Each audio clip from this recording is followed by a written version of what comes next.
नेपाल में 23 सितंबर को जो कुछ हुआ वो इतिहास में जेनजी क्रांति के नाम से दर्ज होगा। युवा सड़कों पर उतरे, बालेन शाह को मसीहा माना गया, केपी ओली की गद्दी हिली और अब एक पूर्व जज सुशीला कार्की बन गई अंतरिम प्रधानमंत्री की सबसे बड़ी दावेदार। तो सवाल उठता है कि कौन है बालेन शाह और क्यों नहीं बन पाए वो पीएम। सुशीला कार्की का नाम अचानक कहां से आया, और सबसे बड़ा सवाल, क्या नेपाल में अब युवा राजनीति की दिशा तय करेंगे। आइए पूरा घटनाक्रम को टाइमलाइन के साथ और जमीनी हकीकत के नजरिए से समझते हैं। 3 सितंबर काठमांडू की सड़कों पर हजारों युवा उतर आए। उनकी मांग थी भ्रष्टाचार का अंत हो और देश को एक नया युवा नेतृत्व मिले।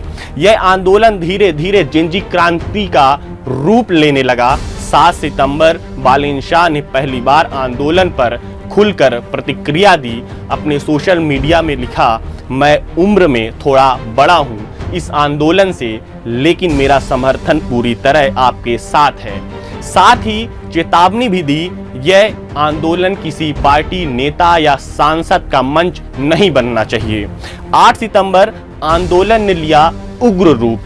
पुलिस की फायरिंग में कई प्रदर्शनकारी घायल हुए और कईयों की मौत हो गई। सरकार की नींव डगमगाने लगी। 9 सितंबर देश की राजनीति में भूचाल आ गया।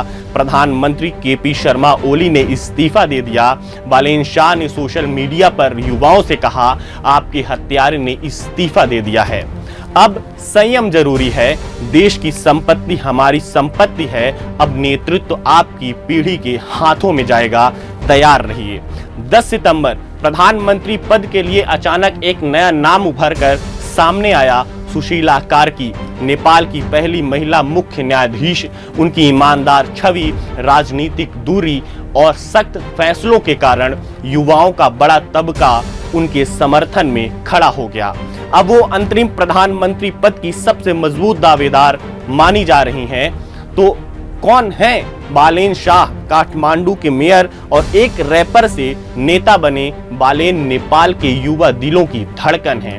वो पारंपरिक राजनीति के खिलाफ हैं और क्रांतिकारी सोच के प्रतीक बन चुके हैं, लेकिन खुद को उन्होंने बार बार सिस्टम से बाहर रखा। यही वजह है कि आंदोलन के बावजूद वो पीएम पद की रेस से खुद बाहर रहे। अब बात कर लेते हैं, आखिर बालेन शाह पर एंटी इंडिया का टैग क्यों चस्पा है। अपने ऑफिस में ग्रेटर नेपाल का नक्शा लगाया, जिसमें भारत के लिपुलेख, काला पानी, लिम्पिया अधूरा को नेपाल का हिस्सा बताया गया। 2023 में आदि पुरुष फिल्म को काठमांडू में बैन कर दिया। कहा, बॉलीवुड फिल्मों में पाकिस्तान को आतंकवाद का अड्डा दिखाया जाता है। इससे नेपाल और श्रीलंका के लोग डरते हैं। इन बयानों से उनकी भारत विरोधी सोच सामने आई, जो दिल्ली को खटकती रही। अब जान लेते हैं कि कौन है सुशीला कार्की, जो अचानक से अंतरिम पीएम की रेस में सबसे आगे दौड़ रही हैं।